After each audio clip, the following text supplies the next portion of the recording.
자, 다음은 우리 이보라 변호사의 시간이 돌아왔습니다. 자, 이보라 변호사 실온 칼럼 네. 3선 발제해 주세요. 네. 보라 이보라.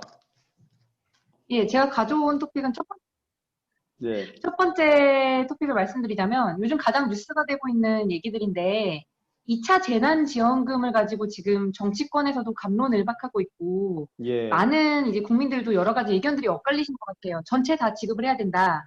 선별적으로 지급을 해야 된다. 지급을 하지 말아야 된다. 이걸로도 많은 의견들이 엇갈리고 계신 것 같아서 오늘 경제시평 2차 재난지원금의 정책 효과와 한계에 대해서 제가 가지고 왔어요. 수업 시간 같은데요, 말씀하시는 게. 이제 재난지원금 같은 경우 우리나라만 지급을 하는 것이 아니라 미국이라든지 싱가포르 그리고 뭐 프랑스에서도 뭐 지급하고 여러 가지 이제 국가들별로 지급하는 방식이 조금 다른데요. 우리나라 같은 경우는 지난번에 전 가구에 보편적으로 지급을 했었고 미국의 경우라고 한다면 고소득층을 제외한 국민에게 차등적으로 현금으로 살포를 했고요.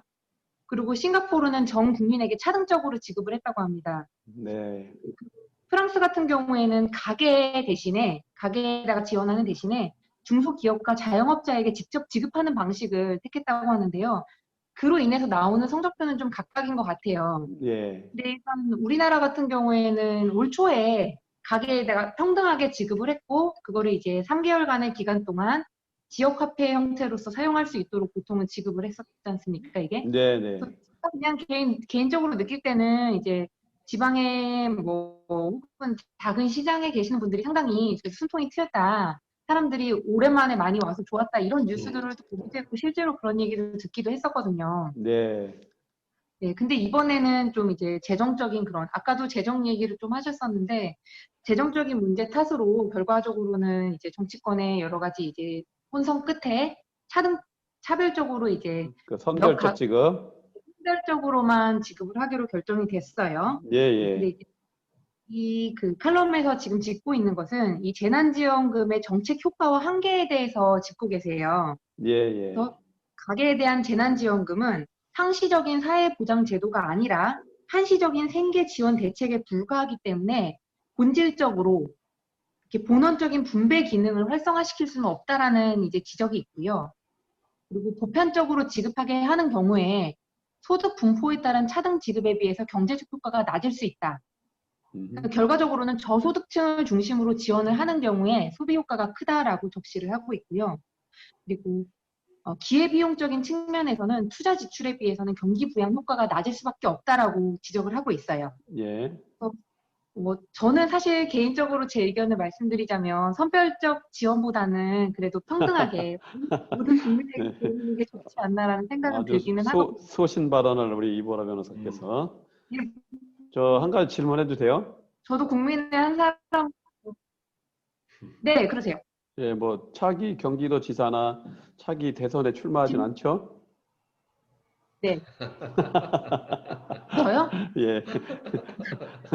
아니 안 돼요. 지금 경제시평 발제한 내용은 우리 노용환 서울대 교수님의 시평을 우리가 공유하고 있습니다. 소신 발언에 대해서는 우리 시청자 여러분들이 선호도에 따라서 잘 수용하시리라고 믿고, 자 이제 다음 아이템으로 넘어가겠습니다. 사실 제가 다음에 가져온 아이템 2개는 사실 제 입장에서는 조금 어려운 개념이거든요. 파이브 아이즈, 미국의 작전 통제권 뭐 이런 내용이죠? 네, 파이브 아이즈 그런 내용들인데 사실 뉴스나 신문에서 이런 개념에 대해서는 듣는데 그런 거랑 별도로 이게 어떤 효과를 미치는지 왜 이렇게 되는지에 대해서는 저희가 알기가 조금 어렵기도 하고 잘 안 읽히는 그런 부분들이 있어요. 특히나 저 같은 젊은 층은 충분히 그러실 것 같아요. 그래서 일단은 지금 전 세계적인 역학 구도상 중국 대 미국으로 가고 있는 구도인 것은 아무래도 다른 분들도 다 알고 계실 거예요. 그런 이상 정보 동맹의 중요성들이 상당히 이제 부각되고 있는데 지난번 사드 사태 때 아셨다시피 저희가 중국 측에서 사드 사태로 인해서 한한령이 내려지는 등의 저희도 경제적인 타격을 상당히 입었었거든요. 결과적으로는. 중국을 견제하기 위해서 결국은 인도 태평양 전략이라는 것들을 지금 취하고 있고 그것이 실행 단계로 접어들고 있다고 이 내일실온 정보동맹 5IG의 유혹에서 언급을 하고 계십니다. 예, 그래서 김기수 외교통일팀장. 예, 예, 실언이죠. G7 예, 맞습니다. G7 확대 개편 구상도 기존의 그런 G7 국가에 뭐 뉴스에서 보셨겠지만 한국, 러시아, 네. 호주, 인도 등을 포함해서 반중국 연합을 구축하려는 움직임이 있다고 지금 얘기가 되고 있어요. 네, 예. 지난번에도 중국의 이제 국제적인 구조적인 이제 미중 관계, 역학 관계에 대한 상호작용을 배경으로 말씀하시는 건데 제목에 있는 Five Eyes는 무엇이죠? 파이브 아이즈요. 네. 그 정보 동맹체인데 미국, 예. 영국, 호주, 예. 캐나다, 뉴질랜드 간의 정보 동맹체를 파이브 아이즈라고 하고 오케이. 예, 여기서 일본, 독일, 프랑스를 넣어서 파이브 아이즈 플러스 3이라고 합니다. 네네. 예. 그래서 일단은 이런 정보 동맹체 체결에 결성에 우리나라도 일단은 가입을 요구하는 목소리가 미국이 상당히 계속 높아지고 있고 우리도 그렇게 해야 하는 것이 또 이제 국익에 있어서는 상당히 유리하고 도움이 될 것 우리는 같은데 국익적 관점에 서야 된다 이거죠? 예, 또 한편으로는 중국과의 관계를 또 신경 쓰지 않을 수가 없기 때문에 지금 네. 이런 부분들에 있어서 고민이 된다 이런 논조고요. 예, 결과적으로는 우주나 꼭 이런 안보 동맹의 문제도 있긴 하겠지만 우주나 사이버, 전자파 대응 등의 뭐 여러 가지 4차 산업혁명 핵심인 정보통신 기술과도 이제 관련성이 있기 때문에 이 부분에 대해서 신중히 국익을 따져서 결정했으면 좋겠다는 것이 이 글의 논지입니다. 예. 수고하셨습니다. 다음은 네.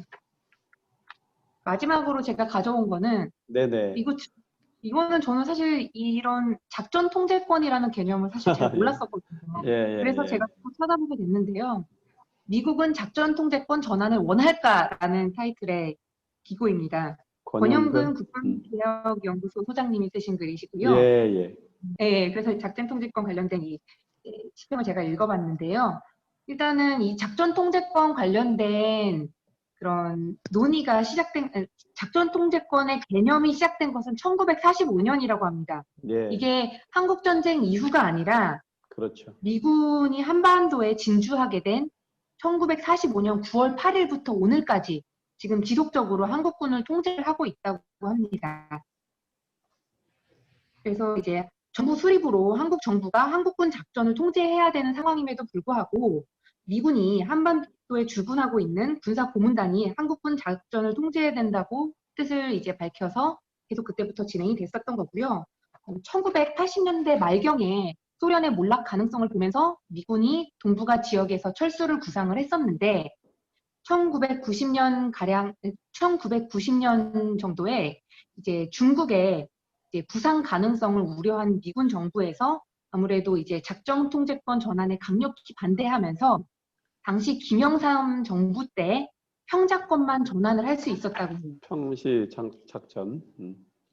네, 김영삼 정부 때 평작권만 전환을 했고 아직까지 전작권 행사는 아직까지도 미국에서 갖고 있습니다. 네. 근데 그 부분에 대해서 한국에서도 그 의견들이 상당히 엇갈리거든요. 중요한 내용입니다. 그러니까 시야를 넓게 국제 정세 속에서 역사적으로 우리 민족의 역사적 과정이랑 또 열강들하고의 관계 이런 걸 좀 심층적으로 보는 칼럼이었어요, 그죠? 네. 그래서 뭐 미국이 한국군에 대해서 작전 통제권 행사를 염원하는 이유에 대해서 그러니까 다시 말해서 작전 통제권을 전환을 원치 않는 이유를 두 가지로 들고 있는데 이 두 가지만 설명하면 될 것 같아요. 네. 첫 번째로는 미군의 한반도 주둔을 보장하기 위함입니다. 동북아 지역에서 패권 경쟁이 지속되고 있는 한 주둔의 필요성이 있기 때문이라고 들고 있고요. 두 번째로는 한국군을 미국의 국익 추구 행위에 연루시키기 위한 위함이라고 하고 있습니다. 그래서 결과적으로는 이것이 미국의 국익에 우리가 도움이 되기 때문에 작전 통제권 전환을 원치 않는다고 이 칼럼에서 다루고 있어요. 예. 네. 아주 유익한 칼럼을 조리 있게 일목요연하게 잘 정리해 주셨습니다. 저도 우리 집 작전 통제권을 좀 전환 받아야겠는데. 네. 마누라한테 넘어가 있어가지고. 예, 좀 더 이렇게 찰지게 리액션 해주느라고 욕보십니다. 시간 관계상 리액션은 생략하도록 하겠습니다. 예, 김종필 TV 러브 아주 사자성어로 졸라 좋아. 예. 지금 우리 그 내일신문과 김종필 TV가 정보를 공유하는 또 그다음에 사회적으로 확산하는데 일조하고자 이런 코너를 진행을 잘 하고 있습니다. 자, 이제 다시 김종필 TV로 돌아왔습니다.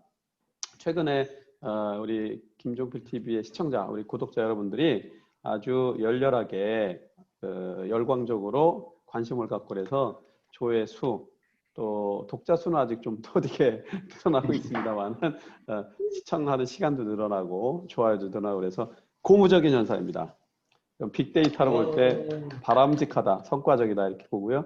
예, 시간 관계상 더 하지 못하고 마무리하겠습니다. 1.